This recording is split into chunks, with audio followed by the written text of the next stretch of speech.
केंद्रीय बजट 2023-24। केंद्रीय बजट 2023-24 को वित्त मंत्री निर्मला सीतारमण ने 1 फरवरी 2023 को संसद में पेश किया। यह अमृतकाल में पहला बजट है। अमृतकाल के विजन सशक्त एवं समावेशी अर्थव्यवस्था को हासिल करने के लिए आर्थिक एजेंडों में 3 चीजों पर विशेष ध्यान केंद्रित किया गया है। पहला, नागरिकों विशेषकर युवा वर्ग को अपनी आकांक्षाओं की पूर्ति करने के लिए पर्याप्त अवसर उपलब्ध कराना। दूसरा जो एजेंडा है वो है विकास और रोजगार सृजन पर विशेष ध्यान देना। और तीसरा विजन है वृहद आर्थिक स्थिरता को सुदृढ़ करना। अमृतकाल भारत एग्जरेट 100 यानी अमृतकाल तक की हमारी यात्रा के दौरान निम्नलिखित 4 मौके रूपांतरकारी हो सकते हैं। 4 मौके जो है वो रूपांतरकारी हो सकता है। पहला, महिलाओं का आर्थिक सशक्तिकरण। दीनदयाल अंत्योदय योजना राष्ट्रीय ग्रामीण आजीविका मिशन के तहत 81 लाख स्वयं सहायता समूह को बड़े उत्पादन उद्यमों में परिवर्तित करना। पीएम विश्वकर्मा कौशल सम्मान, पीएम विश्वकर्मा कौशल सम्मान या पीएम विकास पारंपरिक कारीगरों और शिल्पकारों को वित्तीय सहायता, कौशल प्रशिक्षण और जानकारी देना। पर्यटन तो अपार संभावनाओं का उपयोग करना। और चौथा जो है हरित विकास।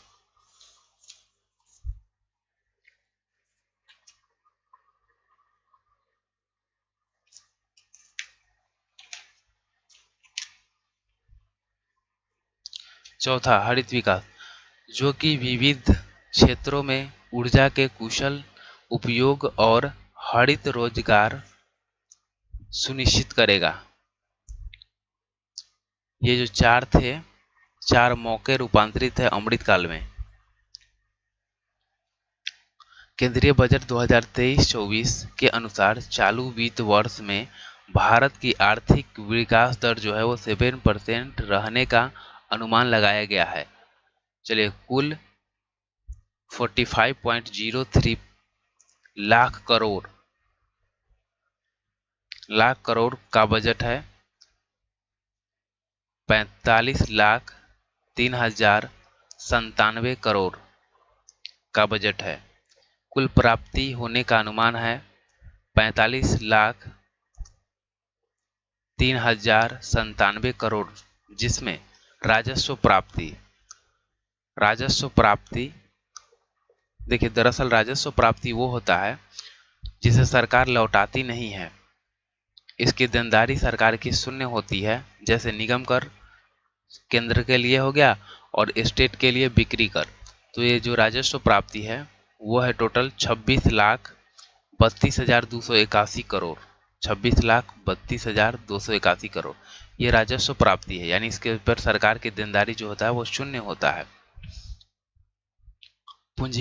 पूंजीगत प्राप्ति की अगर बात किया जाए तो है 18,70,816 करोड़।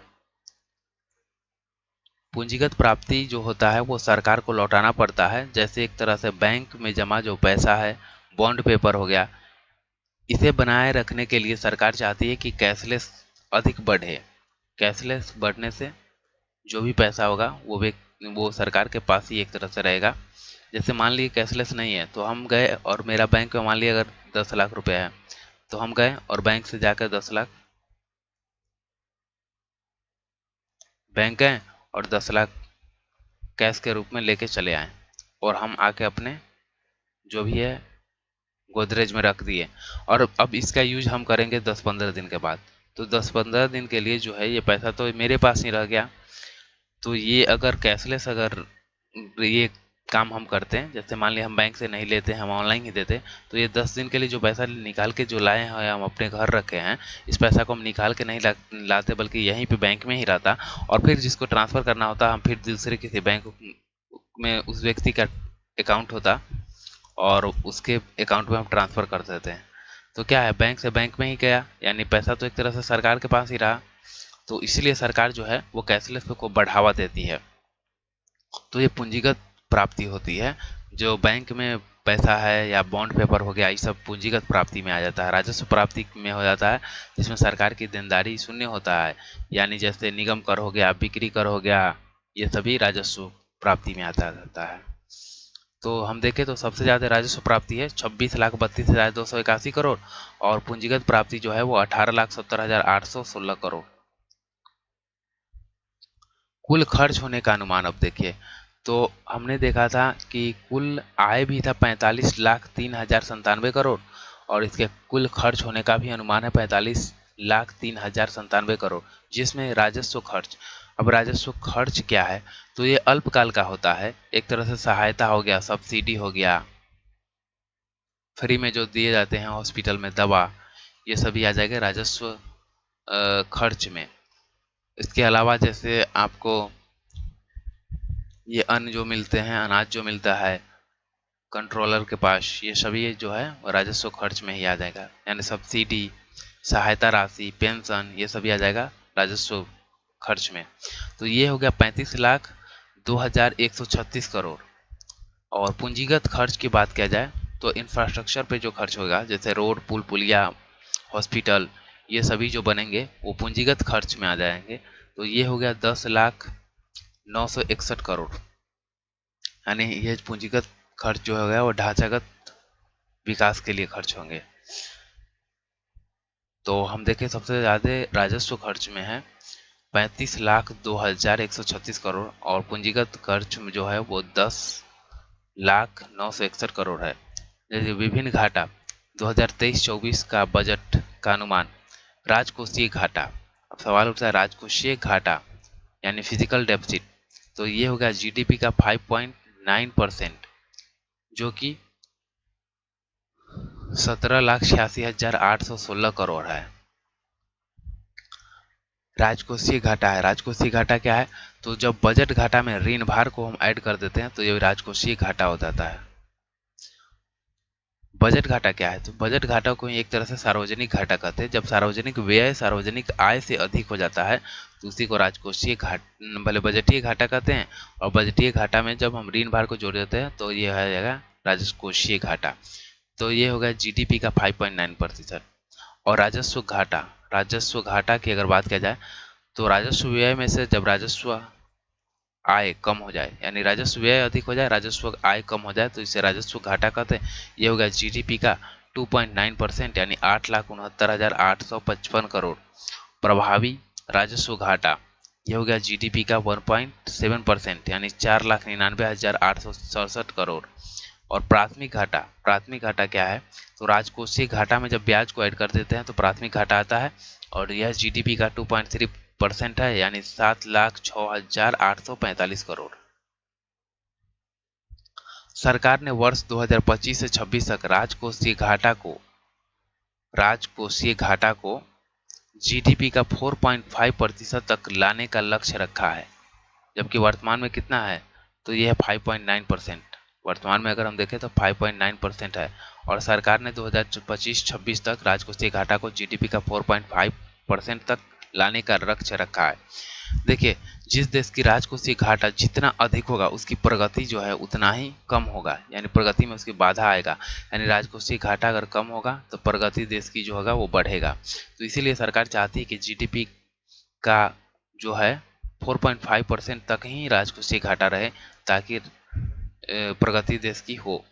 राज्य को जीएसडीपी के 3.5% के राजकोषीय घाटे की अनुमति होगी, जिसका 0.5% विद्युत क्षेत्र में सुधार से जोड़ा जाएगा। वित्तीय वर्ष 2023-24 में राजकोषीय घाटा का अनुमान जो है 17,86,816 करोड़, यानी 17.87 लाख करोड़ लगाया गया है। अर्थात इस बार सरकार को 17.87 लाख करोड़ रुपए उधार या कर्ज लेना पड़ेगा। रुपए कहाँ से आते हैं और रुपए कहाँ जाते हैं। देखिए, रुपए कहाँ से आते हैं 2023-24 के लिए हम देखते हैं। शेष 6 मद, उधार और अन्य देयता से आता है 34%, माल और सेवा कर यानी जीएसटी से आता है 17%, निगम कर से आता है 15% और आयकर से आता है 15%, केंद्रीय उत्पाद शुल्क से आता है 7% और सीमा शुल्क से आता है 4%। अगर हम देखें तो सबसे अधिक उधार और अन्य देयता से आता है, यानी मान ली किसी कंट्री को हम भी तो उधार देते हैं, तो वहां से जो इनकम आएगा या अन्य मद से वो आएगा 34%, माल और सेवा यानी जीएसटी से आएगा 17%, निगम कर से आएगा 15% और आय कर से आएगा 15% और केंद्रीय उत्पाद शुल्क से 7% और सीमा शुल्क से 4%। अब देखिए रुपए जाते कहाँ हैं, तो सबसे अधिक ब्याज अदायगी में जाता है, 20% तक चला जाएगा ब्याज अदायगी में। और करों और शुल्क में राज्यों का हिस्सेदारी जो होता है वो 18% है। कर और शुल्क में राज्य की हिस्सेदारी 18%, तो 18% वहाँ चले जाएगा। केंद्रीय क्षेत्र की योजना जो है उस पर आ जाता है 17% और वित्त आयोग और अन्य अंतर में 9% और फिर केंद्रीय प्रायोजित योजना में 9% और रक्षा में 8%। यानी हम रक्षा में कितना करते हैं 8%। बजट 2023-24 में 7 प्राथमिकताएं विकास के लिए निर्धारित की गई है जो अमृत काल के दौरान हमारी मार्गदर्शन करते हुए सप्तऋषि की भांति कार्य करती है। चलिए अब देखते हैं ये 7 प्राथमिकता कौन कौन से है। बजट 2023-24 में 7 प्राथमिकता विकास के लिए निर्धारित की गई है जो अमृत काल के दौरान हमारे मार्गदर्शन करते हुए सप्तऋषि की भांति कार्य करती है। सप्तऋषि 7 प्राथमिकता क्या क्या है, तो पहला है समावेशी विकास, दूसरा है अंतिम व्यक्ति तक पहुंच, तीसरा है अवसंरचना एवं निवेश और तीसरा है सक्षमता को सामने लाना और चौथा है सक्षमता को सामने लाना, पांचवा है हरित विकास, छठा युवा शक्ति और सातवां हो गया वित्तीय क्षेत्र। यानी पहला समावेशी विकास, दूसरा अंतिम व्यक्ति तक पहुंच, तीसरा अवसंरचना एवं निवेश, चौथा हो गया सक्षमता को सामने लाना और पांचवा हो गया हरित विकास, छठा युवा शक्ति और सातवां वित्तीय क्षेत्र। पहला प्राथमिकता 1 समावेशी विकास, कृषि और एवं सहकारिता। कृषि के लिए डिजिटल पब्लिक इंफ्रास्ट्रक्चर का निर्माण किया जाएगा। कृषि के लिए डिजिटल पब्लिक इंफ्रास्ट्रक्चर का निर्माण किया जाएगा। ग्रामीण क्षेत्र में युवा उद्यमी को एग्री स्टार्टअप खोलने में प्रोत्साहन करने के लिए एग्रीकल्चर एक्सीलरेटर फंड यानी कृषि वर्धक निधि स्थापित की जाएगी। 2200 करोड़ रुपए की लागत से आत्मनिर्भर बागवानी स्वच्छ पौधा कार्यक्रम का शुभारंभ करने की घोषणा की गई है। उद्देश्य उच्च गुणवत्ता वाली बागवानी फसल के लिए रोग मुक्त तथा गुणवत्तापूर्ण पौधे सामग्री की उपलब्धता बढ़ाना। आत्मनिर्भर बागवानी स्वच्छ पौधा कार्यक्रम, यह पहला जो प्राथमिकता था समावेशी विकास, उसमें उसके तहत है। केंद्रीय वित्त मंत्री निर्मला सीतारमण ने मोटे अनाज को लोकप्रिय बनाने के लिए श्री अन्न नामक बजट भाषण में लिया। श्री अन्न नाम बजट भाषण में लिया। भारत में श्री अन्न का सबसे बड़ा उत्पादक और दूसरा सबसे बड़ा निर्यातक है। भारत जो है वो मोटे अनाज में सबसे बड़ा उत्पादक और दूसरा सबसे बड़ा निर्यातक है। सबसे बड़ा उत्पादक है। भारत को श्री अन्न का वैश्विक केंद्र बनाने के लिए भारतीय बाजार अनुसंधान संस्थान हैदराबाद, भारतीय बाजरा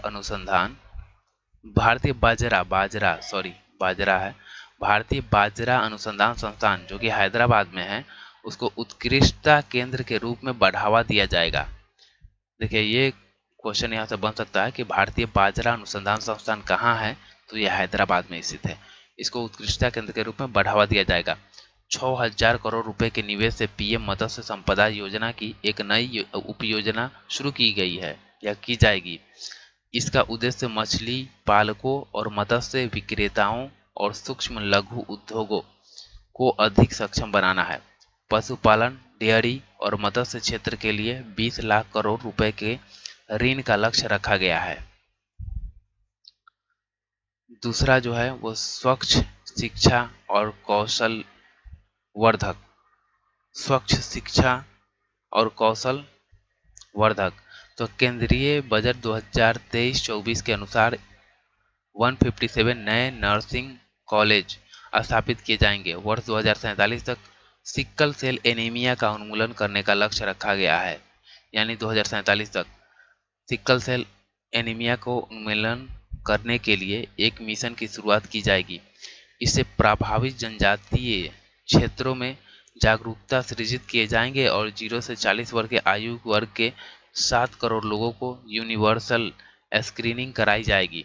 बच्चों और किशोरों के लिए एक राष्ट्रीय डिजिटल पुस्तकालय की स्थापना किए जाएंगी और फार्मास्यूटिकल अनुसंधान को बढ़ावा देने के लिए नए कार्यक्रम की शुरुआत होगी। सिकल सेल एनीमिया का उन्मूलन का लक्ष्य रखा गया है 2047। अब प्राथमिकता 2 जो है अंतिम व्यक्ति तक पहुंच बनाना। तो आकांक्षी जिला कार्यक्रम की सफलता को देखते हुए सरकार ने 500 ब्लॉकों में आकांक्षी ब्लॉक कार्यक्रम की शुरुआत करेगी। विशेष रूप से संवेदनशील जनजातीय समूह पीवीजीटी के सामाजिक आर्थिक स्थिति में सुधार लाने के लिए प्रधानमंत्री पीवीजीटी विकास मिशन शुरू की जाएगी। अगले 3 वर्षों में इस मिशन को लागू करने के लिए 15,000 करोड़ रुपए की राशि उपलब्ध कराई जाएगी। प्रधानमंत्री पीवीजीटी पीवीटीजी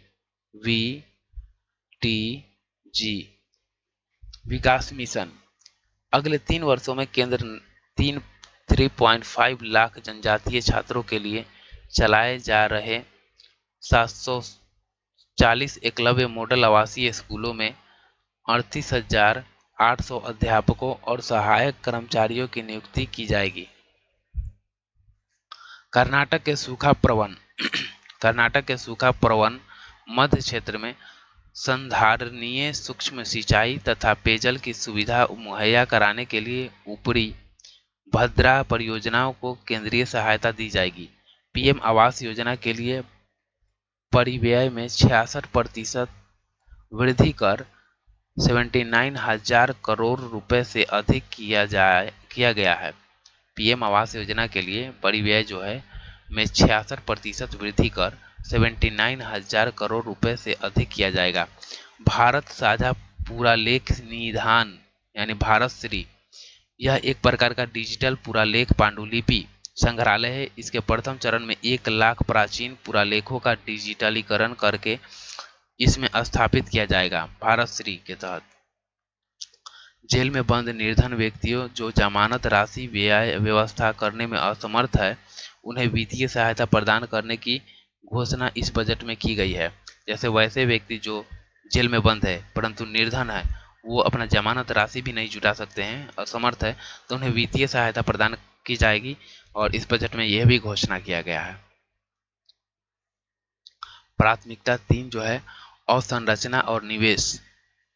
तो अवसंरचना निवेश में तेजी लाने के लिए 1.3 लाख करोड़ रुपए बढ़े परिव्यय के साथ राज्य के लिए 50 वर्षीय ब्याज मुक्त ऋण को और 1 वर्ष जारी रखने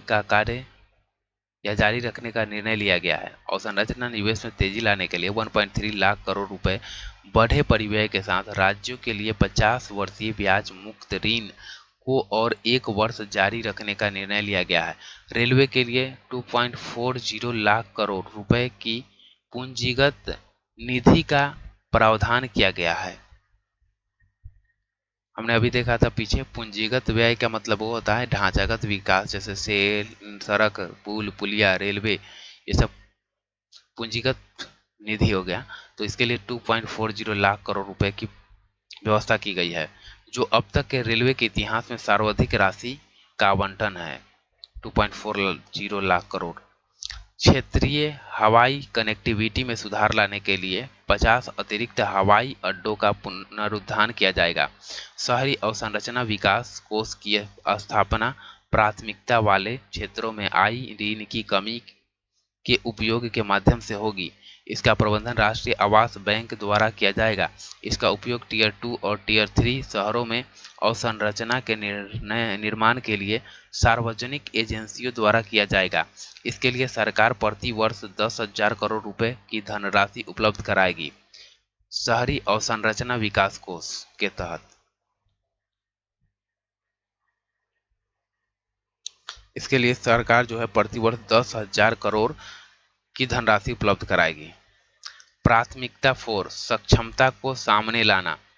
एकीकृत ऑनलाइन प्रशिक्षण के लिए आई गॉट यानी कर्मयोगी नामक एक प्लेटफॉर्म शुरू किया जाएगा। देश के शीर्ष शैक्षणिक संस्थानों में कृत्रिम बुद्धिमत्ता के लिए 3 उत्कृष्टता केंद्र स्थापित किए जाएंगे। स्टार्टअप और शिक्षाविदों द्वारा नवाचार और अनुसंधान शुरू करने के लिए राष्ट्रीय डाटा शासन नीति लाई जाएगी। न्याय के प्रशासन में दक्षता लाने के लिए 7,000 करोड़ रुपए के परिव्यय से ई न्यायालय परियोजना का चरण 3 शुरू किया जाएगा। एमएसएमई के संविदा निष्पादन को सरल बनाने के लिए विवाद से विश्वास 1 लाया जाएगा। एमएसएमई से के संविदा निष्पादन को सरल बनाने के लिए विवाद से विश्वास लाया जाएगा। सरकार और सरकारी उपक्रमों के संविदागत विवादों के निपटने के लिए विवाद से विश्वास 2 लाया जाएगा। एमएसएमई बड़े व्यापार व्यवसाय और चैरिटेबल ट्रस्ट के प्रयोग के लिए एक निकाय डिजी लॉकर स्थापित किया जाएगा। पहचान और पते के अपडेट के लिए वन स्टॉप समाधान की व्यवस्था की जाएगी, जिसमें डिजी लॉकर और उधार को मूलभूत पहचान के रूप में प्रयोग किया जाएगा। 5G सेवाओं पर आधार एप्लीकेशन विकसित करने के लिए 100 लैब्स स्थापित किए जाएंगे। व्यापारिक सुगमता को बढ़ावा देने के लिए 39,000 से ज़्यादा अनुपालनों को कम किया जाएगा और 3,400 से अधिक विधिक उपबंधों को अपराध की श्रेणी से हटाया गया है। 42 केंद्रीय अधिनियमों में संशोधन के लिए जन विश्वास विधेयक पेश किया जाएगा। प्राथमिकता 5 हरित विकास। पर्यावरण के प्रति सजग जीवन शैली के आंदोलन को गति देने के लिए लाइफ शुरू किया गया था, जिसकी चर्चा बजट भाषण में की गई है। 19,700 करोड़ रुपए की लागत से शुरू किए गए राष्ट्रीय हरित हाइड्रोजन मिशन के मदद से अर्थव्यवस्था को निम्न कार्बन सघनता वाली स्थिति में ले जाया जाएगा। इस मिशन की मदद से जीवाश्म ईंधन के आयातों पर निर्भरता को कम करके 2030 तक 5 MMT के वार्षिक उत्पादन का लक्ष्य निर्धारित किया जाएगा। लद्दाख से 13 गीगावाट नवीकरणीय ऊर्जा के निष्क्रमण और ग्रिड एकीकरण के लिए अंतर्राज्यीय पारेषण प्रणाली 20,700 करोड़ के निवेश के साथ निर्मित किया जाएगा। पर्यावरण संरक्षण अधिनियम के तहत हरित ऋण क्रेडिट कार्यक्रम को अधिसूचित किया जाएगा। पीएम प्रमाण रासायनिक उर्वरकों के संतुलित प्रयोग तथा इनके स्थान पर वैकल्पिक उर्वरकों के प्रयोग को बढ़ावा देने के लिए इस कार्यक्रम को शुरू किया जाएगा।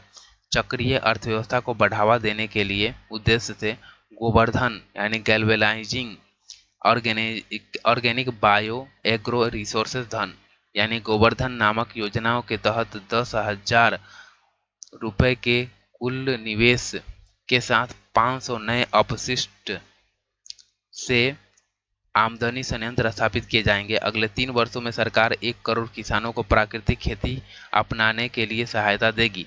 मैंग्रोव पौधारोपण के लिए तटीय पर्यावास और ठोस आमदनी के लिए मैंग्रोव पहल मिस्ट्री की शुरुआत की जाएगी। अगले 3 वर्षों में सरकार अमृत धरोहर योजना के माध्यम से आर्द्र भूमि तथा जैव विविधता को बढ़ावा देगी। प्राथमिकता 6 युवा शक्ति स्किल इंडिया डिजिटल प्लेटफॉर्म। अगले 3 वर्षों में लाखों युवाओं को कौशल प्रदान करने के लिए प्रधानमंत्री कौशल विकास योजना 4.0 शुरू की जाएगी। इस योजना में इंडस्ट्री 4.0 जैसे coding, AI, robotic, 3D printing इत्यादि जैसे नए युग के पाठ्यक्रमों को शामिल किया जाएगा। युवाओं को अंतर्राष्ट्रीय अवसरों के लिए कौशल प्रदान करने के हेतु अलग अलग राज्यों में 30 स्किल इंडिया इंटरनेशनल सेंटर स्थापित किए जाएंगे। स्किल इंडिया डिजिटल प्लेटफॉर्म की शुरुआत कर कौशल वर्धन हेतु डिजिटल तंत्र और विस्तार प्रदान किया जाएगा, जिसके निम्नलिखित लक्ष्य है: मांग आधारित औपचारिक कौशलवर्धक सक्षम करना, एमएसएमई सहित नियोक्ताओं के साथ जोड़ना, उद्यमिता योजनाओं की सुलभता सुगम करना। अखिल भारतीय राष्ट्रीय प्रशिक्षुता प्रोत्साहन योजना। अखिल भारतीय राष्ट्रीय प्रशिक्षुता प्रोत्साहन योजना के अंतर्गत 3 वर्षों में 47 लाख युवाओं को वृत्तिका सहायता प्रदान करने के लिए डायरेक्टर बेनिफिट ट्रांसफर शुरू किया जाएगा। पर्यटन चुनौती मोड के माध्यम से चुने जाने वाले कम से कम 50 पर्यटन गंतव्यों को घरेलू और विदेशी पर्यटकों के लिए एक संपूर्ण पैकेज के रूप में विकसित किया जाएगा। देखो अपना देश पहल का उद्देश्य हासिल करने के लिए क्षेत्र विशिष्ट कौशलवर्धक और उद्यमिता विकास में समन्वय स्थापित किया जाएगा। थीम आधारित पर्यटन सर्किटों के एकीकृत विकास के लिए स्वदेश दर्शन योजना की चर्चा बजट भाषण में की गई है। वाइब्रेंट विलेज प्रोग्राम के अंतर्गत सीमावर्ती गांवों में पर्यटन के बुनियादी ढांचों का विकास किया जाएगा और पर्यटन सुविधा प्रदान की जाएगी। राज्यों के उनके स्वयं के एक जिला एक उत्पाद, जीआई उत्पाद और अन्य हस्तशिल्प उत्पादों को बढ़ावा देने के लिए और उनकी बिक्री करने के लिए अपने अपने राजधानियों में या सबसे प्रमुख पर्यटन केंद्रों पर एक यूनिटी मॉल स्थापित की जाएगी। प्राथमिकता 7 वित्तीय क्षेत्र। वित्तीय सहायता सूचना की केंद्रीय रिपोजिटरी भंडार के रूप में काम करने के लिए राष्ट्रीय वित्तीय सूचना रजिस्ट्री की स्थापना की जाएगी। इससे ऋण का कुशल प्रवाह संभव होगा, वित्तीय समावेशन को बढ़ावा मिलेगा और वित्तीय स्थिरता बढ़ेगी। डिजिटल निरंतरता समाधान ढूंढने वाले देशों के लिए जीआईएफटी, आईएफएससी में उनके डाटा दूतावासों की स्थापना किया जाएगा। कंपनियों के त्वरित रिस्पॉन्स के लिए एक केंद्रीय डाटा संसाधन केंद्र की स्थापना किया जाएगा। वर्ष 2022 में डिजिटल भुगतान के लेनदेन में 76% की और मूल्य में 91% की वृद्धि हुई है। राष्ट्रीय वित्तीय सूचना रजिस्ट्री केंद्रीय सहायता सूचना की केंद्रीय रिपोजिटरी और भंडारण के रूप में काम करने के लिए राष्ट्रीय वित्तीय सूचना रजिस्ट्री की स्थापना किया जाएगा और इससे ऋण का कुशल प्रवाह संभव होगा और वित्तीय समावेशन को बढ़ावा मिलेगा और वित्तीय स्थिरता बढ़ेगी। आज़ादी का अमृत महोत्सव के स्मरण स्वरूप मार्च 2025 तक 2 वर्ष की अवधि के लिए एक नई लघु बचत योजना महिला सम्मान बचत प्रमाण पत्र उपलब्ध कराया जाएगा। वरिष्ठ नागरिक बचत योजना के लिए अधिकतम जमा सीमा को 15 लाख रुपए से बढ़ाकर 30 लाख रुपए कर दिया गया है। वरिष्ठ नागरिक बचत योजना के लिए अधिकतम जमा सीमा को 15 लाख रुपए से बढ़ाकर 30 लाख रुपए कर दिया गया है। केंद्रीय बजट 2023-24 में to the point mobile phone का उत्पादन पिछले वित्तीय वर्ष में 2,75,000 करोड़ रुपए मूल्य के 31 करोड़ यूनिट तक पहुंच गया है।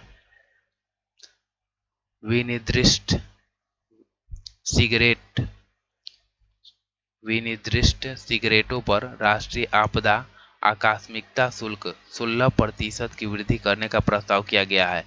भारत विश्व में स्टार्टअप के लिए तीसरा सबसे बड़ा इकोसिस्टम है और मध्यम आय देशों के बीच नवाचार गुणवत्ता में दूसरे स्थान पर है। केंद्रीय बजट 2023-24 में सरकार ने 2014 से अब तक की उपलब्धियां बताई जो निम्नलिखित है।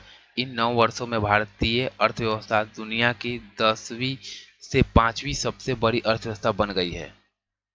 दुनिया की 10वीं से 5वीं सबसे बड़ी अर्थव्यवस्था बन गई है। स्वच्छ भारत मिशन के तहत 11.7 करोड़ घरेलू शौचालयों का निर्माण किया गया। उज्ज्वला योजना के तहत 9.6 करोड़ एलपीजी कनेक्शन दिए गए। 9.6 करोड़ और 102 करोड़ लोगों का 220 करोड़ कोविड टीकाकरण किया गया। 220 करोड़ कोविड टीकाकरण किया गया। पीएम जनधन योजना के तहत 47.8 करोड़ बैंक खाते खोले गए और पीएम सुरक्षा बीमा एवं पीएम जीवन ज्योति योजना के तहत 44.6 करोड़ व्यक्तियों के लिए बीमा कवर किया गया।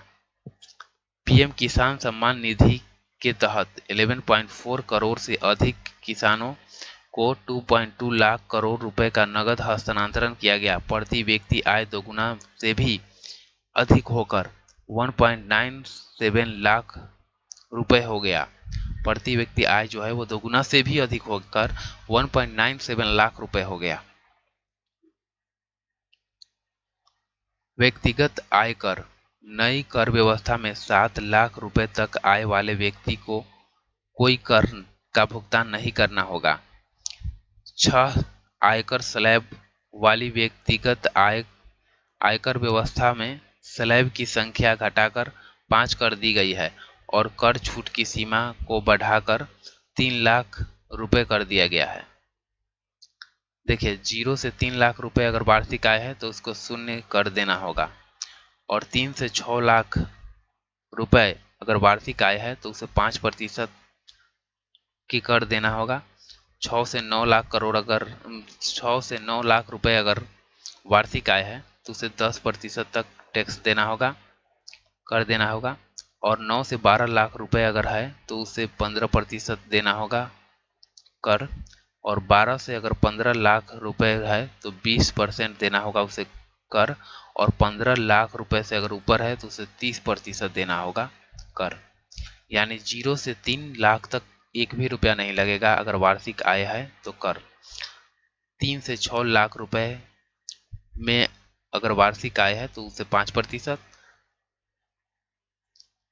6 3 9 यानी 6 से 9 में अगर जाएंगे तो 10%, यानी 5 बढ़ाते जाइए और इधर 3 बढ़ाते जाइए। देखो 0 से 3 में 0, 3 से 6 में 5%, 6 से 9 में 10%, 9 से 12 में 15%, 12 से 15 में 20% और यहाँ जब 15 गए तो 15 लाख से जैसे ही ऊपर जाएंगे तो यहाँ लग जाएगा 30%।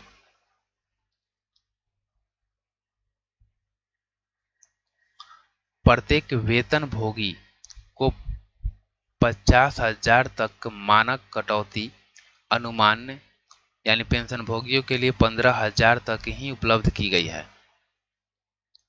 नई कर व्यवस्था में उच्चतम अधिभार कर को 37% से घटाकर 25% किया गया है। इसके परिणाम स्वरूप अधिकतम कर दर घटकर 39% हो जाएगा। बजट 2023-24 के तहत विभिन्न योजनाओं पर खर्च योजना व्यय ऐसा होता है व्यय जिसका अनुमान पहले ही लगाया गया है। जैसे प्रधानमंत्री आवास योजना पर 79,590 यानी 519 करोड़ और जल जीवन मिशन पर अगर देखें तो 70,000 करोड़ और मनरेगा पर 60,000 करोड़, प्रधानमंत्री किसान सम्मान निधि पर 60,000 करोड़। देखिए प्रधानमंत्री आवास योजना पर 79,590 करोड़, जल जीवन मिशन पर 70,000 करोड़, मनरेगा पर 60,000 करोड़ और प्रधानमंत्री किसान सम्मान निधि पर 60,000 करोड़। इन दोनों पर 60,000, और जल जीवन मिशन पर 70,000 और प्रधानमंत्री आवास योजना पर 79,590 करोड़। बजट 2023-24 के प्रमुख मदों पर व्यय। परिवहन पर अगर देखें तो 5,17,034 करोड़, रक्षा पर 4,32,720 करोड़, ग्रामीण विकास पर 2,38,204 करोड़, शिक्षा पर 1,12,899 करोड़। सबसे अधिक हम देखते हैं परिवहन पर 5,17,034 करोड़ और शिक्षा पर 1,12,899 करोड़। बजट 2023-24 के तहत विभिन्न मंत्रालयों पर खर्च। रक्षा मंत्रालय पर 5.94 लाख करोड़। ये टॉप 5 जो है मंत्रालय जिन पर खर्च किए जाएंगे, तो रक्षा मंत्रालय पर 5.94 लाख करोड़, सड़क और परिवहन राजमार्ग मंत्रालय तो 2.70 करोड़, रेल मंत्रालय पर 2.41 लाख करोड़, उपभोक्ता मामले और खाद्य और सार्वजनिक वितरण मामले 2.06 लाख करोड़, गृह मंत्रालय 1.96 लाख करोड़। यानी सबसे अधिक रक्षा मंत्रालय, फिर सड़क मंत्रालय, फिर रेल मंत्रालय, ये टॉप 3 हो गया, फिर उपभोक्ता मंत्रालय और फिर गृह मंत्रालय। बजट खत्म हो गया, अब चलते हैं आर्थिक सर्वेक्षण।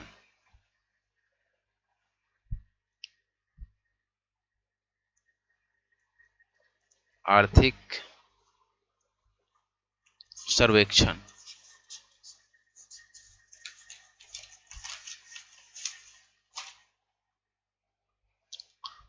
आर्थिक समीक्षा।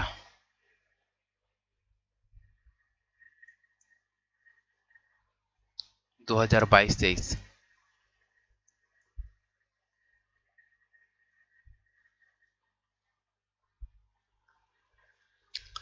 31 जनवरी 2023 को आर्थिक समीक्षा 2022-23 संसद में प्रस्तुत किया गया। आर्थिक समीक्षा हमेशा बजट के एक दिन पहले प्रस्तुत किया जाता है। आर्थिक समीक्षा 2022-23 वित्त मंत्रालय के मुख्य आर्थिक सलाहकार वी अनंत नागेश्वरन के मार्गदर्शन में आर्थिक कार्य विभाग के आर्थिक प्रभाग द्वारा तैयार किया गया है। 1950-51 में भारत का पहला आर्थिक समीक्षा को पेश किया गया था और 1964 तक आर्थिक समीक्षा आम बजट के साथ साथ प्रस्तुत होता था, लेकिन 1964 के बाद इसे आम बजट से एक दिन पूर्व पेश किया जाने लगा। यानी सबसे पहले आर्थिक समीक्षा जो है 1950-51 में पेश किया गया था और 1964 तक आर्थिक समीक्षा बजट के साथ ही पेश किया जाता था। 1964 के बाद इसे एक दिन पूर्व बजट पेश करने से एक दिन पूर्व पेश किया जाने लगा।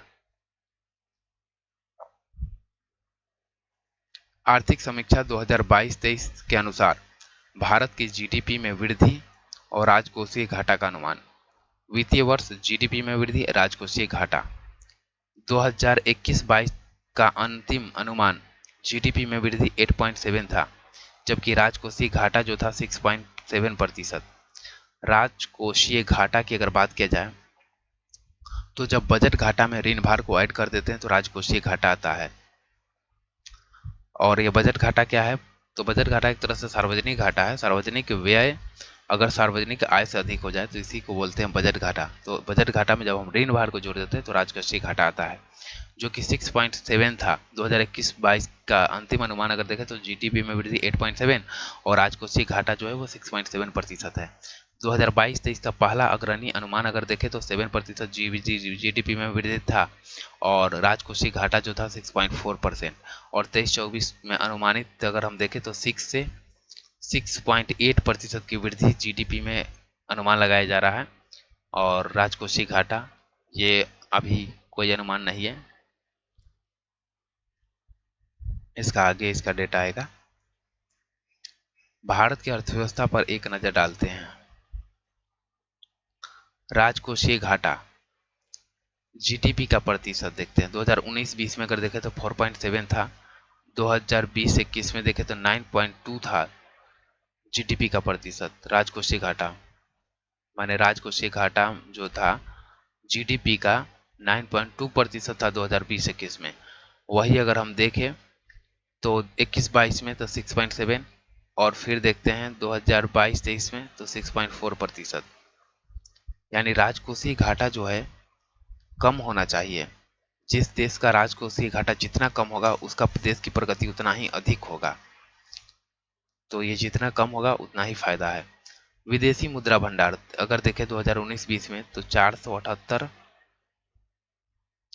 बिलियन डॉलर, और 2020-21 में अगर देखें तो 577 बिलियन डॉलर, 2021-22 में तो 607 बिलियन डॉलर, और 2022-23 में अगर आप देखें तो 563 बिलियन डॉलर।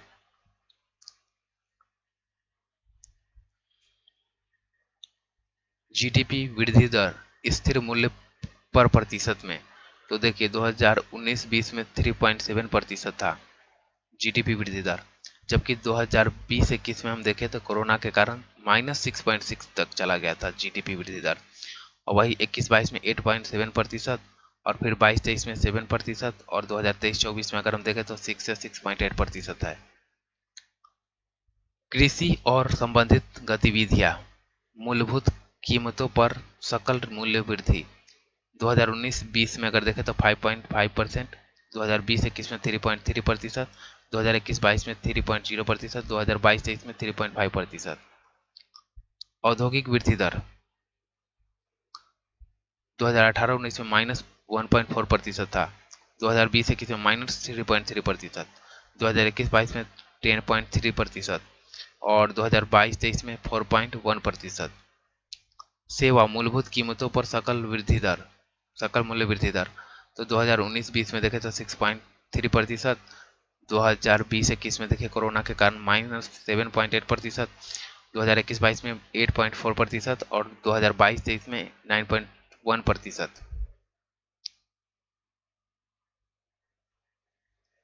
देखिए ये उपभोक्ता मूल्य सूचकांक पर आधारित है और ये थोक मूल्य सूचकांक पर आधारित, ये लाइन, और ये जो है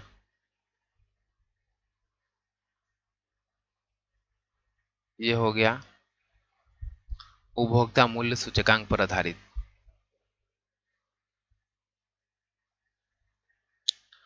तो देखिए 2019-20 में अगर देखें तो थोक मूल्य सूचकांक पर आधारित जो है 1.7% था, जबकि उपभोक्ता मूल्य सूचकांक पर 4.8। 2022-20-21 में अगर देखें तो 1.3, और उपभोक्ता मूल्य सूचकांक पर देखें तो 6.2। 2021-22 में अगर देखें तो थोक मूल्य सूचकांक पर आधारित जो था 5.5, और उपभोक्ता मूल्य सूचकांक पर आधारित था 13.0, और 2022-23 में तो 6.8% हो गया थोक मूल्य पर सूचकांक पर, और उपभोक्ता मूल्य सूचकांक पर 11.5% मुद्रास्फीति है। विभिन्न देशों का निवल शून्य प्रगति प्रतिज्ञा, विभिन्न देशों का निवल शून्य प्रतिज्ञा। चीन विभिन्न राष्ट्र, चीन का लक्षित वर्ष जो है वो 2070 है। चीन भले भारत का जो लक्षित वर्ष है 2070 है। चीन, तुर्की, इंडोनेशिया, सऊदी अरब का 2060 है। विभिन्न देशों का हम निवल शून्य प्रतिज्ञा देख रहे हैं, तो भारत का 2070, चीन, रूस, इंडोनेशिया, सऊदी अरब का हो गया 2060 तक। तुर्की का अगर देखें तो 2053, अमेरिका, कनाडा, अर्जेंटीना, ब्राजील, यूरोपीय यूनियन, यूनाइटेड किंगडम, इटली, दक्षिण Korea, Japan, south Africa, Australia, Germany नहीं इसमें शामिल है, यानी ऑस्ट्रेलिया, इन सभी का 2050 है, और जर्मनी का 2045, यानी सबसे अगर कम हम देखें तो जर्मनी का है जो कि 2045 तक है लक्षित वर्ष, और भारत का 2070। मूलभूत कीमतों पर सकल मूल्य वृद्धि, तो कृषि और संबंधित क्षेत्र में देखें तो 2021-22 में वृद्धि तो 3.0%, 2022-23 के लिए 3.5%। औद्योगिक क्षेत्र में देखें तो 2021-22 के लिए 10.3%, जबकि 2022-23 के लिए 4.1%। सेवा क्षेत्र के लिए देखें तो 8.4%, 21-22 के लिए, और 22-23 के लिए 9.1%। वर्ष 2022-23 में विश्व के विभिन्न क्षेत्रों में भारत का स्थान।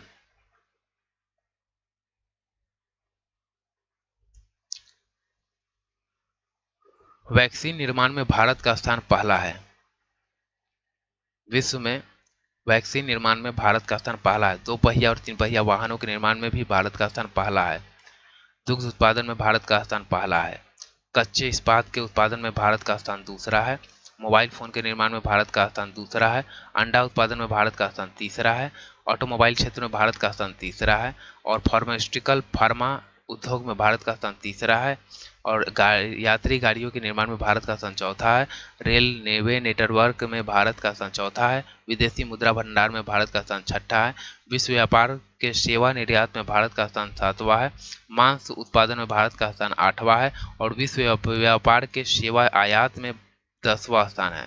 भारत का पहला स्थान है वैक्सीन निर्माण, 2 पहियों 3 पहिया वाहन के निर्माण, दुग्ध उत्पादन में, जबकि दूसरा हो गया कच्चा इस्पात के उत्पादन में, मोबाइल निर्माण में और अंडा उत्पादन में। तीसरा है ऑटोमोबाइल में भी तीसरा है, फार्मास्यूटिकल फार्मा में उद्योग में भी तीसरा है, यात्री गाड़ी निर्माण में चौथा, रेलवे नेटवर्क में चौथा, विदेशी मुद्रा भंडार में छठा है, विदेशी मुद्रा भंडार में, और विश्व व्यापार के सेवा निर्यात में सातवां, मांस उत्पादन में आठवां है और विश्व व्यापार के सेवा आयात में 10वां। आर्थिक समीक्षा टू द पॉइंट। आर्थिक समीक्षा 2022-23 में कुल 12 अध्यायों में बांटकर दिया गया है। अध्याय 1 अर्थव्यवस्था की स्थिति 2022-23 में पूर्ण सूत्राधार। वित्तीय वर्ष 2023-24 के लिए जीडीपी वृद्धि दर 6.0 से 6.8% रहने का अनुमान लगाया गया है। आर्थिक समीक्षा के अनुसार 15 वर्ष और उससे अधिक आयु के लोगों के लिए शहरी बेरोजगारी दर सितंबर 2021 तक 7.2% हो गई थी। वित्तीय वर्ष 2023 के लिए विभिन्न एजेंसियों द्वारा भारत के विकास का अनुमान।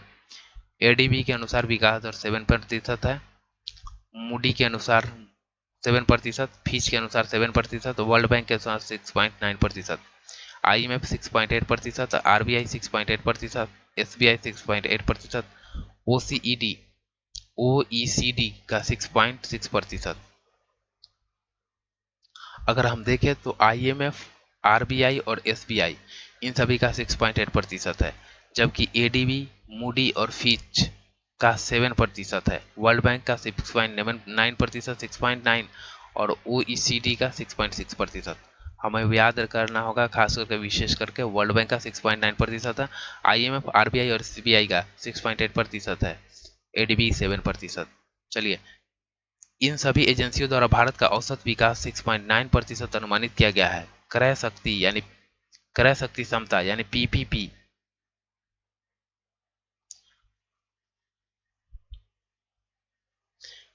क्रय शक्ति क्षमता के अनुसार भारत दुनिया का तीसरा सबसे बड़ी अर्थव्यवस्था है और बाजार विनिमय दर में 5वीं सबसे बड़ी अर्थव्यवस्था है। अध्याय 2 भारत का मध्यावधि विकास परिदृश्य आशावादी तथा विश्वसनीय। यह अध्याय यह दर्शाता है कि महामारी पूर्व वर्षों की तुलना में अब भारत का विकास परिदृश्य बेहतर नजर आ रहा है और भारतीय अर्थव्यवस्था आने वाले वर्षों में अपनी पूरी क्षमता के साथ विकास होने के लिए तैयार है। भारत सरकार के अनुसार 2019 के राष्ट्रीय अवसंरचना पाइपलाइन और 2021 के राष्ट्रीय मुद्रीकरण पाइपलाइन से बुनियादी ढांचों के निर्माण और विकास के लिए एक मजबूत आधार लेखा तैयार की गई है। अध्याय 3 राजकोषीय विकास और राजस्व सुधार। अप्रैल-नवंबर 2022 के दौरान सकल कर राजस्व में 15.5% की वार्षिक वृद्धि दर्ज की गई, जो कि प्रत्यक्ष कर और अप्रत्यक्ष कर में दमदार वृद्धि से संभव हुई। पिछले कुछ वित्तीय वर्षों में औसत मासिक सकल जीएसटी संग्रह में अप्रत्याशित वृद्धि देखी गई है। चालू वित्तीय वर्ष के दौरान राजस्व व्यय की आवश्यकता काफी अधिक रहने के बावजूद केंद्र सरकार ने पूंजीगत व्यय पर विशेष जोर दिया है। सरकार की पूंजीगत व्यय आधारित विकास रणनीति से भारत में विकास दर एवं ब्याज दर के बीच अंतर को धनात्मक रखने में मदद मिलेगा, जिससे आने वाले वर्षों में ऋण जीडीपी का अनुपात को एक दायरे में रखना संभव हो पाएगा। देखिए, फाइनेंशियल ईयर 2021 में 0.95 लाख करोड़ था औसत मासिक जीएसटी संग्रह। फाइनेंशियल ईयर 2022 में देखें तो 1.24 लाख करोड़ है। जबकि फाइनेंशियल ईयर 2023 में देखें तो 1.49 लाख करोड़ है औसत मासिक जीएसटी संग्रह। अध्याय 4 मौद्रिक प्रबंधन और वित्तीय मध्यस्थता एक अच्छा वर्ष है।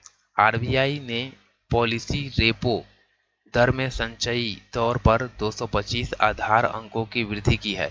सकल गैर निष्पादित संपत्ति अनुपात घटकर पिछले 7 वर्षों के निचले स्तर 5% पर पहुंचा है। भारत ने वित्तीय वर्ष 2023 में घरेलू शेयर बाजार प्रदर्शन में अपने समकक्षों को पीछे छोड़ दिया है। अध्याय 5 कीमतों और मुद्रास्फीति नाजुक परिस्थितियों पर कामयाबी। भारत में खुदरा महंगाई दर अप्रैल 2022 में बढ़कर 7.8% के शिखर पर पहुंच गई है, लेकिन इसके बावजूद पूरी दुनिया में न्यूनतम में से एक ही रही है। सरकार ने घरेलू आपूर्ति सुनिश्चित करने और महंगाई रोकने के लिए बहुआयामी रणनीति अपनाई है, जो निम्नलिखित है। प्रमुख कच्चे माल फेरोनिकल, कोकिंग कोल इत्यादि पर आयात शुल्क घटाकर शून्य कर दिया गया है और पेट्रोल डीजल के उत्पादन शुल्क में चरणबद्ध कटौती की गई है। कपास पर सीमा शुल्क माफ कर दिया गया है। गेहूं के निर्यात पर रोक लगा दी गई है। कपास पर सीमा शुल्क माफ कर दी गई है। पेट्रोल डीजल के उत्पादन शुल्क में चरणबद्ध कटौती की गई है और प्रमुख कच्चे माल फेरोनिकल, कोकिंग कोल इत्यादि पर आयात शुल्क को घटाकर शून्य कर दिया गया है। अध्याय 6 सामाजिक अवसंरचना और रोजगार व्यापक व्यवस्था। जीवन की बेहतर गुणवत्ता के लिए सरकारी व्यय में स्वास्थ्य क्षेत्र पर केंद्र एवं राज्य सरकार का अनुमानित व्यय बढ़कर वित्तीय वर्ष 2022-23 में जीडीपी का 2.1% हो गया है। बाल मृत्यु दर 5 साल से कम उम्र के बच्चों की मृत्यु दर और नवजात शिशु मृत्यु दर में निरंतर गिरावट दर्ज की गई है। 4 जनवरी 2023 तक आयुष्मान भारत योजना के तहत लगभग 22 करोड़ लाभार्थी का सत्यापन किया गया है। आयुष्मान भारत के तहत देश भर में 1.54 लाख से अधिक स्वास्थ्य एवं वेलनेस केंद्रों को चालू किया गया है। आर्थिक समीक्षा में प्रकाश डाला गया है कि यूएनडीपी के बहुआयामी गरीबी सूचकांक रिपोर्ट 2022 के लिए भारत में 41.5 करोड़ लोग वर्ष 2005-6 से वर्ष 2019-20 के बीच गरीबी से उबरे हैं। कहने का मतलब आर्थिक समीक्षा में प्रकाश डाला गया है कि यूएनडीपी के बहुआयामी गरीबी सूचकांक रिपोर्ट 2022 के अनुसार भारत में 41.5 करोड़ लोग जो है वर्ष 2005 से लेकर 2006 से वर्ष 2019-20 के बीच गरीबी से उबरे हैं, यानी बाहर निकले। कितना? 41.5 करोड़ लोग। वर्ष 2023 से 2027 तक 14,500 से अधिक पीएम श्री स्कूल का निर्माण किया जाएगा। आर्थिक समीक्षा के अनुसार 6 जनवरी 2023 तक कोविड टीके की 220 करोड़ से भी अधिक खुराक लोगों को दी गई है। असंगठित कामगारों का एक राष्ट्रीय डेटाबेस बनाने के लिए ई-श्रम पोर्टल विकसित किया गया है, जिसका सत्यापन आधार से होता है। 31 दिसंबर 2022 तक कुल मिलाकर 28.5 करोड़ से भी अधिक असंगठित कामगारों ने ई-श्रम पोर्टल पर अपना पंजीकरण कराया है। अध्याय 7 जलवायु परिवर्तन और पर्यावरण भविष्य की तैयारी। भारत ने वर्ष 2070 तक शून्य उत्सर्जन का लक्ष्य हासिल करने के लिए नेट जीरो का संकल्प व्यक्त किया है। भारत ने गैर जीवाश्म ईंधन से 40% अधिष्ठापित बिजली क्षमता का अपना लक्ष्य वर्ष 2030 से पहले ही हासिल कर लिया है। भारत ने अब 2030 तक गैर जीवाश्म ईंधन से 50% संचयी विद्युत ऊर्जा संस्थापित क्षमता हासिल करने का लक्ष्य रखा है। गैर जीवाश्म ईंधन से संभावित अधिष्ठापित क्षमता वर्ष 2030 तक 500 गीगावाट से भी अधिक हो जाएगा। इससे वर्ष 2014-15 की तुलना में वर्ष 2029-30 तक औसत उत्सर्जन दर में लगभग 29% की कमी आएगी या आ जाएगी। भारत अपनी जीडीपी की उत्सर्जन तीव्रता को वर्ष 2005 के स्तर की तुलना में वर्ष 2030 तक 45% कम कर देगा। पर्यावरण के लिए जीवन शैली लाइफ के रूप में जन आंदोलन शुरू किया गया है। अर्थव्यवस्था में कार्बन तीव्रता कम करने को ध्यान में रखते हुए सॉवरेन ग्रीन बॉन्ड फ्रेमवर्क नवंबर 2022 में जारी किया गया। अर्थव्यवस्था में कार्बन तीव्रता कम करने को ध्यान में रखते हुए सॉवरेन ग्रीन बॉन्ड फ्रेमवर्क नवंबर 2022 में जारी किया गया। सॉवरेन ग्रीन बॉन्ड को जारी करने की घोषणा केंद्रीय बजट 2022-23 में की गई थी। इसे जारी करने एवं इसका सत्यापन करने के लिए एक ग्रीन फाइनेंस वर्किंग कमेटी का भी गठन किया गया है। वर्ष 2047 तक भारत को ऊर्जा स्वतंत्र राष्ट्र बनाने के लिए राष्ट्रीय हरित हाइड्रोजन मिशन शुरू की गई है। राष्ट्रीय हरित हाइड्रोजन मिशन वर्ष 2030 तक कम से कम 5 मिलियन मीट्रिक टन की वार्षिक हरित हाइड्रोजन उत्पादन क्षमता विकसित कर ली जाएगी। राष्ट्रीय हरित हाइड्रोजन मिशन के तहत वर्ष 2030 तक जीवाश्म ईंधन के आयात में 1 लाख करोड़ रुपए से भी अधिक की संचयी कटौती की जाएगी। वर्ष 2030 तक नवीकरणीय ऊर्जा क्षमता में लगभग 125 गीगावाट की वृद्धि की जाएगी और ग्रीन हाउस गैस के वार्षिक उत्सर्जन में लगभग 50 MMT यानी मिलियन मीट्रिक टन की कमी की जाएगी। अक्टूबर 2022 तक राष्ट्रीय सौर मिशन के तहत 61.6 गीगावाट सौर ऊर्जा क्षमता अधिष्ठापित किया जा चुका है। जलवायु परिवर्तन के लिए 12 उत्कृष्ट केंद्र बनाए गए हैं और इन्हें मजबूत किया जा रहा है। सतत कृषि के लिए राष्ट्रीय मिशन जैविक खेती के तहत 0.15 लाख हेक्टेयर और सूक्ष्म सिंचाई के तहत 10 लाख हेक्टेयर को कवर करने का प्रमुख लक्ष्य है।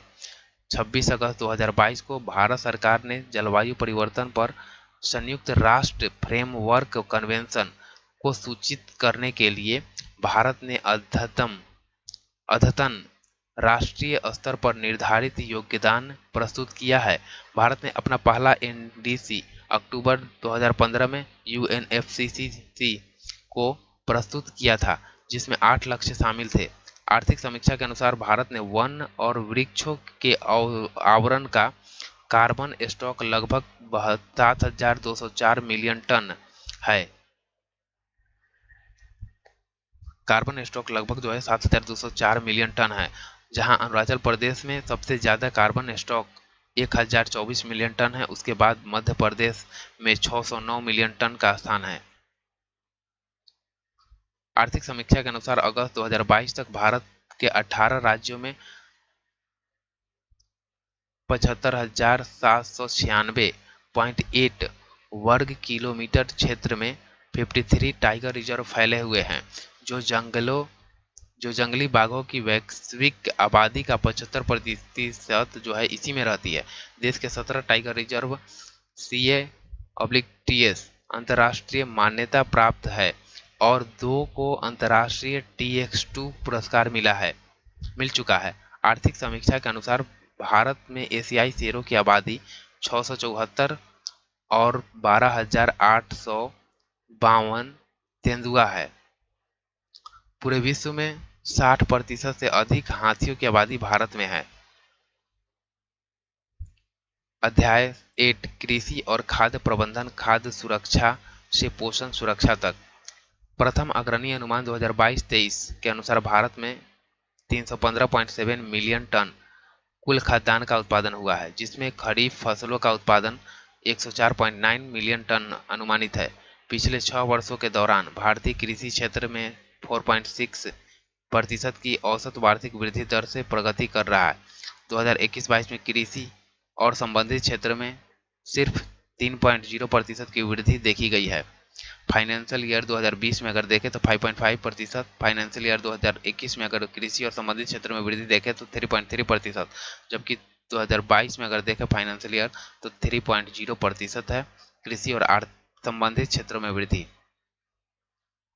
2021-22 के दौरान कृषि निर्यात 50.2 बिलियन अमेरिकी डॉलर के उच्चतम स्तर पर पहुंच गया है। 2018-19 के केंद्रीय बजट में घोषणा की गई है कि किसानों को सभी जरूरी फसलों की उत्पादन लागत का कम से कम 1.5 गुना न्यूनतम समर्थक मूल्य दिया जाएगा। तदनुसार कृषि वर्ष 2018-19 के बाद खरीफ और रबी समेत सभी 22 फसलों के लिए एमएसपी दिया जाएगा। कितना फसल के लिए? 22 फसलों के लिए। 23 दिसंबर 2022 तक 3.89 करोड़ पात्र किसानों को किसान क्रेडिट कार्ड जारी किया जाएगा। किसान क्रेडिट कार्ड योजना का प्रारंभ 1998 में से की गई थी। भारत में 44.3 लाख जैविक किसान है, जो दुनिया में सबसे अधिक है। परंपरागत कृषि विकास योजना के तहत किसान उत्पादक संगठनों के माध्यम से जैविक कृषि को बढ़ावा दिया जाएगा। 59.1 लाख हेक्टेयर क्षेत्र को वर्ष 2021-22 में जैविक खेती के तहत लाया गया था। 59.1 लाख हेक्टेयर क्षेत्र को वर्ष 2021-22 में जैविक खेती के तहत लाया गया था। तीसरे अग्रिम अनुमान 2021-22 के अनुसार 342.3 मिलियन टन बागवानी फसलों का रिकॉर्ड उत्पादन हुआ। संयुक्त राष्ट्र महासभा ने मार्च 2021 के दौरान अपने 75वें सत्र में वर्ष 2023 को अंतर्राष्ट्रीय मोटा अनाज वर्ष घोषित किया। 2021 में, मार्च 2021 में, और 75वां इसका सत्र था। इसी में 2023 को अंतर्राष्ट्रीय मोटा अनाज वर्ष घोषित किया गया था। 23 को अंतर्राष्ट्रीय पोषक अनाज वर्ष पहल के माध्यम से भारत मोटे अनाज को बढ़ावा देने में अग्रणी भूमिका निभा रहा है। वर्ष 2021-22 के चौथे अग्रणी अनुमान के अनुसार भारत ने 50.9 मिलियन टन से अधिक मोटे अनाज का उत्पादन किया है, जो एशिया के 80% और वैश्विक उत्पादन का 20% है। सरकार से समृद्धि विजन को साकार कराने के लिए जुलाई 2021 में सहकारिता मंत्रालय की स्थापना की गई थी। 2021-22 के दौरान कृषि खाद्य निर्यात का मूल्य भारत में कृषि निर्यात का 10.9% था। सरकार ने 1 जनवरी 2023 से एक वर्ष के लिए राष्ट्रीय खाद्य सुरक्षा अधिनियम के तहत लगभग 81.4 करोड़ लाभार्थियों को मुफ्त खाद्यान्न देने का ऐतिहासिक निर्णय लिया है। इसके तहत सरकार अगले एक साल के लिए लाभार्थियों को प्रति व्यक्ति 5 किलोग्राम और अंत्योदय अन्न योजना के लाभार्थियों को 35 किलोग्राम प्रति परिवार मुफ्त में खाद्यान्न उपलब्ध कराएगी। देखिए, सरकार ने 1 जनवरी 2023 से एक वर्ष के लिए राष्ट्रीय खाद्य सुरक्षा अधिनियम के तहत लगभग 81.4 करोड़ लाभार्थियों को मुफ्त खाद्य देने की निर्णय लिया है। इसके तहत सरकार अगले एक साल के लिए लाभार्थियों को प्रति व्यक्ति 5 किलोग्राम और अंत्योदय अन्न योजना के लाभार्थियों को 35 किलोग्राम प्रति परिवार मुफ्त में खाद्यान्न उपलब्ध कराई जाएगी। कोविड-19 महामारी के चलते गरीबों को हुए आर्थिक व्यवधान के कारण अप्रैल से जून 2020 की अवधि के लिए प्रधानमंत्री गरीब कल्याण अन्न योजना चरण 1 की शुरुआत की गई है। अभी तक इसके आगे भी विभिन्न चरणों को लागू किया जा चुका है। चरण अगर हम 7 देखें तो अक्टूबर से दिसंबर 2022 को शामिल करने वाला नवीनतम चरण है। इसके तहत राष्ट्रीय खाद्य सुरक्षा अधिनियम के अधीन लाभार्थियों को प्रति व्यक्ति प्रति माह 5 किलो अतिरिक्त खाद्यान्न मुफ्त में प्रदान किया जाता है। पीएम किसान के अंतर्गत 11.3 करोड़ किसानों को वित्तीय सहायता उपलब्ध कराई गई है। राष्ट्रीय कृषि विपणन योजना ई-नाम के तहत 1.74 करोड़ किसान और 2.39 लाख व्यापारी को शामिल किया गया है। अध्याय 9 उद्योग और अस्थायी विकास। सकल घरेलू उत्पादन के हिस्से के रूप में वस्तु और सेवाओं का निर्यात वित्तीय वर्ष 2016 के बाद से सबसे अधिक रहा। भारत विश्व का दूसरा सबसे बड़ा मोबाइल फोन निर्माता बन गया है, जिसके हैंडसेट का उत्पादन वित्तीय वर्ष 2021 में 29 करोड़ यूनिट भारत ने कर दिया। भारत विश्व के सबसे अधिक जेनेरिक दवा उपलब्ध कराने वाला देश है, जो मात्रा के आधार पर वैश्विक आपूर्ति में 20% हिस्सेदारी रखता है। फार्मास्यूटिकल फार्मा उद्योग में भारत दुनिया में तीसरा और मूल्य के आधार पर 14वें स्थान पर है। फार्मा उद्योग में प्रत्यक्ष निवेश विदेशी निवेश यानी एफडीआई में 4 गुना वृद्धि हुई है। वित्तीय वर्ष 2019 में एफडीआई $180 मिलियन से बढ़कर वित्तीय वर्ष 2022 के लिए $699 मिलियन हो गया है। भारत विश्व के 60% बाजार हिस्सेदारी के साथ सबसे बड़ा वैक्सीन निर्माता भी है। भारत का लक्ष्य 2025 तक $1 ट्रिलियन की डिजिटल अर्थव्यवस्था बनना है। इलेक्ट्रॉनिक्स के निर्यात में वित्तीय वर्ष 2019 में $4.4 बिलियन से वित्तीय वर्ष 2022 में $11.6 बिलियन तक लगभग 3 गुना वृद्धि हुई है। वित्तीय वर्ष 2022-23 के लिए कोयले का उत्पादन बढ़कर 911 मिलियन टन होने का अनुमान है, जो पिछले वर्ष की तुलना में लगभग 17% अधिक है। वैश्विक मूल्य श्रृंखला में भारत के समेकन को और बढ़ाने के लिए मेक इन इंडिया 2.0 की शुरुआत की गई है। यह 27 क्षेत्रों पर ध्यान केंद्रित करता रहा है, जिसमें 15 विनिर्माण क्षेत्र और 12 सेवा क्षेत्र शामिल है। मेक इन इंडिया 2.0 27 क्षेत्रों के साथ 27 उप क्षेत्रों के विकास को भी बढ़ावा देने का प्रयास कर रहा है। मेक इन इंडिया कार्यक्रम के उद्देश्यों के अनुसरण में और आत्मनिर्भरता हासिल करने की दृष्टि से भारत सरकार ने पीएलआई योजना शुरू की है। भारत को वैश्विक आपूर्ति श्रृंखला में शामिल करने के लिए पीएलआई योजना अगले 5 वर्षों में अनुमानित 4 लाख करोड़ पूंजीगत व्यय के साथ 24 श्रेणियों में शुरू की गई है। वित्तीय वर्ष 2022 में पीएलआई योजना के अंतर्गत 47,500 करोड़ रुपए का निवेश देखा गया है। अध्याय 10 सेवा और शक्ति का स्रोत। वित्तीय वर्ष 2022-23 में सेवा क्षेत्र में 9.1% की दर से बढ़ने का अनुमान है। वित्तीय वर्ष 2021-22 में भारत का सेवा निर्यात $254.5 बिलियन रहा है। वित्तीय सेवा को परिवर्तित करने के लिए 75 डिजिटल बैंकिंग इकाई की घोषणा की गई है।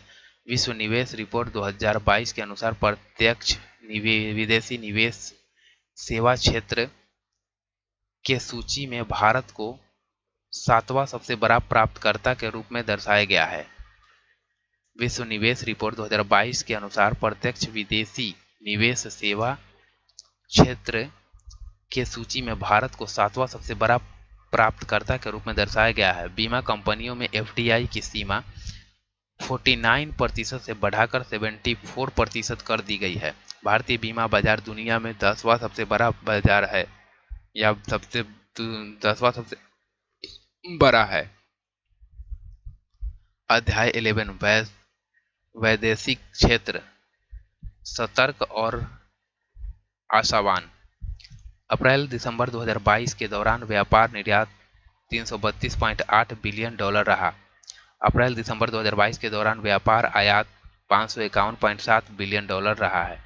भारत ने अब तक 13 मुफ्त व्यापार समझौता किए हैं। इस सूची में सबसे नया भारत ऑस्ट्रेलिया आर्थिक सहयोग और व्यापार समझौता है, जिस पर 2 अप्रैल 2022 को हस्ताक्षर किया गया है। यह 29 दिसंबर 2022 को प्रभावित हुआ। इससे पहले भारत यूएई व्यापक आर्थिक साझेदारी समझौता है, जिस पर 18 फरवरी 2022 को हस्ताक्षर किए गए और आधिकारिक तौर पर यह 1 मई 2022 को प्रभावी हुआ था। आसियान सदस्यों और 6 अन्य डब्ल्यूटीओ सदस्यों के बीच क्षेत्रीय व्यापक भागीदार समझौता आरसीईपी 15 नवंबर 2022 को हस्ताक्षरित और 1 जनवरी 2022 से प्रभावित हुआ था। यानी भारत ने अब तक 13 मुक्त व्यापार समझौता किए हैं और नवीनतम कौन है तो ऑस्ट्रेलिया के साथ। कृषि उत्पादकों के परिवहन में किसानों की सहायता करने के लिए अगस्त 2020 में कृषि उड़ान योजना शुरू की गई। कृषि उड़ान 2.0 को अक्टूबर 2021 में मौजूदा प्रावधानों को बढ़ाते हुए प्रारंभ किया गया था। अप्रैल से सितंबर 2022 की अवधि के लिए चालू खाता घाटा जीडीपी का 3.3 दर्ज किया गया है। अप्रैल से सितंबर 2022 की अवधि के लिए चालू खाता शेष जीडीपी का 4.4% दर्ज किया गया है। दिसंबर 2022 के अंत तक भारत का विदेशी मुद्रा भंडार 562.7 बिलियन अमेरिकी डॉलर हो गया है। नवंबर 2022 तक भारत दुनिया का छठा सबसे बड़ा विदेशी मुद्रा भंडारक धारक था।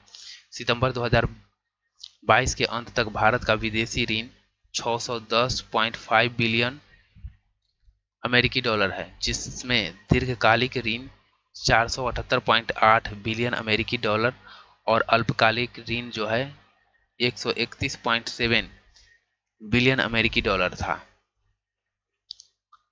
अध्याय 12 भौतिक और डिजिटली अवसंरचना। राष्ट्रीय अवसंरचना पाइपलाइन के तहत कुल 141.4 लाख करोड़ रुपए की 89,151 परियोजनाओं का कार्यान्वयन विभिन्न चरणों में किया गया है। राष्ट्रीय अवसंरचना पाइपलाइन की शुरुआत वित्तीय वर्ष 2019-20 से अगले 5 वर्ष वित्तीय वर्ष 2024-25 के लिए की गई। अगस्त 2021 में शुरू हुए राष्ट्रीय मुद्रीकरण पाइपलाइन 9 लाख करोड़ रुपए की निवेश क्षमता के साथ कार्य कर रहा है। राष्ट्रीय मुद्रीकरण पाइपलाइन की शुरुआत 23 अगस्त 2021 को की गई थी। वित्तीय वर्ष 2022 के दौरान 0.9 लाख रुपए का मुद्रीकरण लक्ष्य हासिल किया गया है। वित्तीय वर्ष 2023 के लिए 1.6 लाख करोड़ रुपए का मुद्रीकरण का लक्ष्य रखा गया है। 30 सितंबर 2022 तक सरकार ने 16 राज्यों में 59 सोलर पार्कों के विकास की मंजूरी दी है, जिसकी कुल लक्ष्य क्षमता जो है 40 गीगावाट है। वित्तीय वर्ष 2021-22 के दौरान 17.2 लाख गीगावाट आवर विद्युत का उत्पादन हुआ है। कुल विद्युत उत्पादन में सबसे बड़ा हिस्सा जो है वो थर्मल पावर का है 59.1%। द्वितीय सबसे बड़ा हिस्सा अक्षय ऊर्जा का है 27.5% और तीसरा जो है सबसे बड़ा हिस्सा वो हाइड्रो का है 11.7%। यानी सबसे ज़्यादा थर्मल का है 59.1%, अक्षय ऊर्जा का है 27.5% और तीसरा जो है वो हाइड्रो का है 11.7%। वित्तीय वर्ष 2022 के दौरान 10,457 किलोमीटर राष्ट्रीय राजमार्ग सड़कों का निर्माण किया गया है। वित्तीय वर्ष 2023 में 4,060 किलोमीटर राष्ट्रीय राजमार्ग सड़कों का निर्माण किया जा चुका है। भारत में राजमार्गों की कुल नौगम्य लंबाई जो है 14,850 किलोमीटर का है। आर्थिक सर्वेक्षण भी अब खत्म हो चुका है। तो ये जो सेशन था वो केंद्रीय बजट और केंद्रीय आर्थिक सर्वेक्षण से जुड़ा हुआ था।